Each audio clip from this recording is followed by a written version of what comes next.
All right, let's work with Scaffold. Today we're going to be in Claude.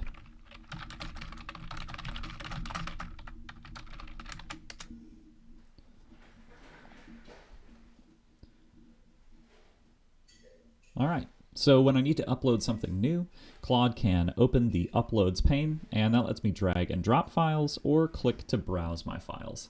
I've got one in mind that I'd like to work with, pretty simple document. We're going to be making some changes to it here. As I upload the document, you can see that this one is just a sample, and it is a statement of work. Now, if I want to, I can zoom in a bit more, make it easier to see the actual details of the document. I can upload additional documents, and when I get done here, I'll be able to download. But what do we actually want to do? Well, let's say that this just doesn't really have enough detail in it. Our deliverables need to offer maybe a little bit more description, and we maybe like some boilerplate for our description of work.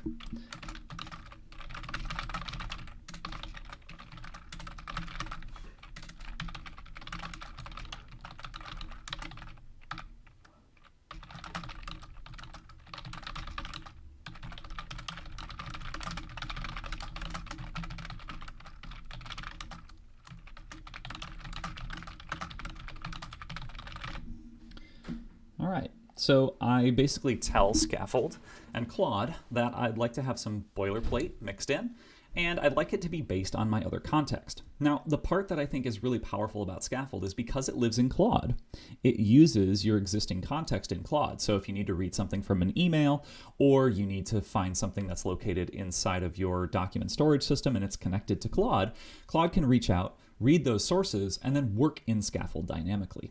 Now, I don't need to see this pane. It's actually going to render a new one once it does the work. So I can collapse Scaffold at any time, so it's easier to follow along with what Claude does.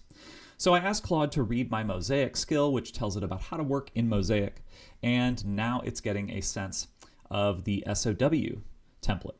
So it saw the last upload, and it knew to use that. Pretty generic, pretty bare bones, Claude says. So here's the changes it wants to make. I'm just going to go ahead and say, go ahead, sounds good. And here we're going to see Claude start to interact with Scaffold to do redline edits. This is really powerful, and I love this because you can take a Word document and without having to open it up, or multiple Word documents and without having to open them up one at a time, you can do direct edits inside the file and then confirm or approve those edits directly from Claude. So again, we're using the context and the AI from Claude. That is entirely on the Claude side. The only thing that Scaffold's doing is it's offering a very clear, simple way to be able to work with our Word documents. You can see here Claude is trying to do a batch of edits all at once. It's going to do a few different calls now to actually pull this off because the batch edits, sometimes Claude will mess up. All right.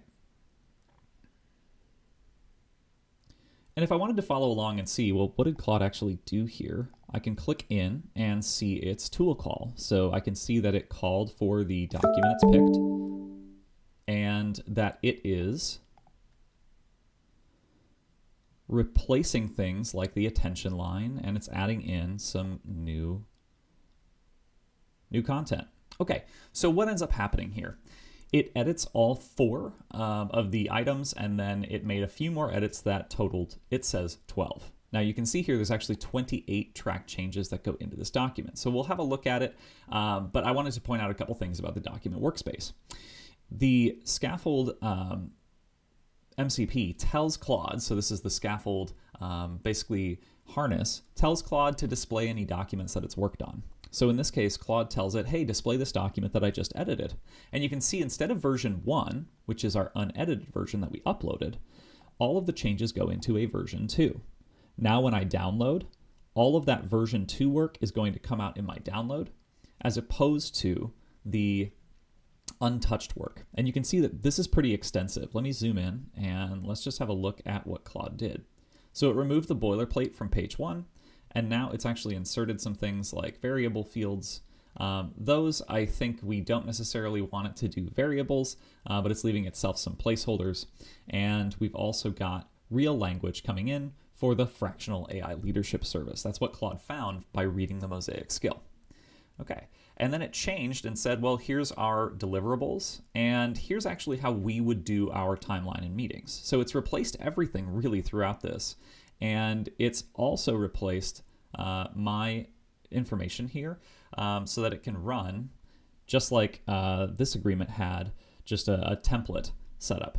So now I could more easily use this as a form that I actually want to work with clients. And that just makes it a lot simpler to grab this and maybe customize it for whoever the client would be. And of course, Scaffold can add that in. So what if I want to work through all my track changes and accept or deny them? You can see I'm on track change 1. And if I go to 2, it actually moves the pane to my track changes. And this is where I can do all the approvals. So I've looked over the document. Let's say that now that everything looks pretty clean, yeah, I feel pretty good about what's in here. The formatting looks right. I can simply click Approve All. And Approve All is going to work a little bit in the background to give me a finished version 2, which you can see the first page is scrubbed, so we are going to have to remove some white space ourselves. But you can see that it has reworked the statement of work pretty much instantly based on the data I had in Claude, so I didn't have to do all the work to put this in. And now this actual docx, I'll download this for you, is going to come back out as version 2. And let's actually open it up.